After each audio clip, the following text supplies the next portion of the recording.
ليه يا رب؟ يمكن سؤال كتير بسأله لنفسي، وانت بتسأله وانت بتسأليه. ليه يا رب كده؟ ليه الوجع؟ ليه الألم؟ ليه الضغط النفسي؟ النهارده انا شفت حالات صعبة في مستشفى 57.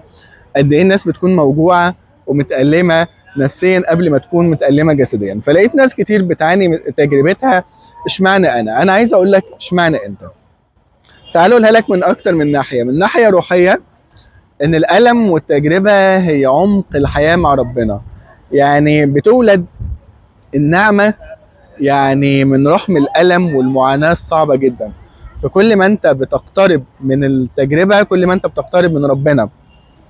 كان في واحد اسمه كوري تان بوم، ده معروف في كوريا، قال لك احنا زي الكره المطاط، كل ما انت بتقذفها للارض بشده كل ما بترتفع اكثر للسماء. فانت كل ما تكون يعني عمق التجربه بتوجعك وبتألمك وبتكسرك، انت بتقرب من ربنا اكتر. بيخليك دايما تقول يا رب، ويخليك دايما تكون قريب منه. كمان الانسان المريض لما بيتعافى بيكون عنده في الهيستوري، في التاريخ بتاعه، تجربه صعبه ممكن تبنيه وتقويه وتخليه يحس بألم غيره وبوجع غيره، فبيكون انسان حساس ومدرك الألم. وخلي بالكم، الانسان اللي عاش الألم بيعرف يفادي غيره من الألم. من الناحيه النفسيه احنا دايما بنقول نحن لا ننمو الا بالألم. الألم هو اعظم معلم لكل العصور. التجارب الصعبه بتقوينا وبتصنعنا وبتسندنا وبتخلينا دايما اشداء واقوياء نفسيا. فانا وانتوا كل واحد فينا محتاج ان هو ينمو بالألم والتجربه والمواقف الصعبه.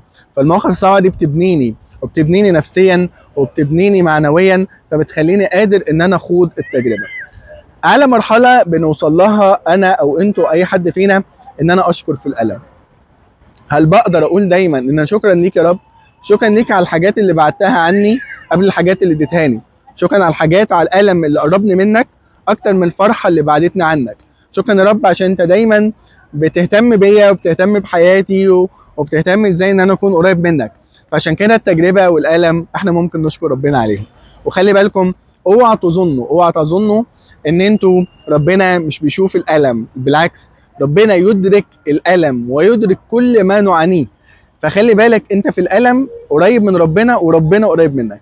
فاشكر ربنا على الألم، وخليك واثق ان كله للخير وربنا دايما بيقودك للخير. اما من الناحية النفسية، انت بتكون شخص قوي وشديد. عشان كده بنشوف الناس اللي ضاقوا مرارة الألم هم الأكثر تأثيرا في نفوس الآخرين.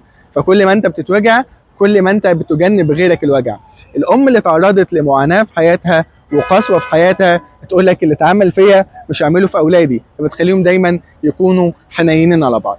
يا ريت نكون حنينين على بعض، ويا ريت ان احنا نخدم بعض، ويا ريت ان احنا ما ننساش عمل الخير.